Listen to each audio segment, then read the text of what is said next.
দেখুন আয়না ঘরে কত মানুষের লাশ পড়ে আছে। শেখ হাসিনার বিরুদ্ধে যারা কথা বলতো তাদেরকে মেরে এভাবে লাশ করে ফেলা হতো। গত 15 বছরে শেখ হাসিনা প্রায় 5,000 মানুষকে আয়না ঘরে পুরেছে। আয়না ঘরে তাদের উপরে ভয়ঙ্কর অত্যাচার করা হতো। এখানে হাজার হাজার মানুষকে মেরে তাদের লাশকে গুম করে ফেলা হয়েছে। আয়না ঘরে বন্দী মানুষদের পা উপরে এবং মাথা নিচু করে তাদেরকে অত্যাচার করা হতো। সেইখানে প্রচন্ড নির্যাতন করা হতো লোকদেরকে।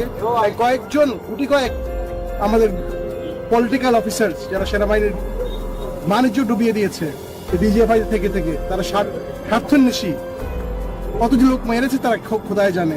এবং তাদের খাদ্য হিসেবে এমন খাবার দেওয়া হতো যা শুনলে আপনার গায়ের লোম খাড়া হয়ে যাবে। আয়নাঘর থেকে যারা মুক্তি পেয়েছে তারা রীতিমতো পাগল হয়ে গিয়েছে। তারা কেউ স্বাভাবিক জীবনযাপন করতে পারছে না। এখন আপনি বুঝতে পারছেন শেখ হাসিনা কতটা ভয়ঙ্কর ছিল। এই আয়নাঘরের বর্বরতা বাংলাদেশে ইতিহাস হয়ে থাকবে। ভিডিওটি ভালো লাগলে একটি লাইক দিয়ে দিন আর চ্যানেলটি সাবস্ক্রাইব করে ফেলুন।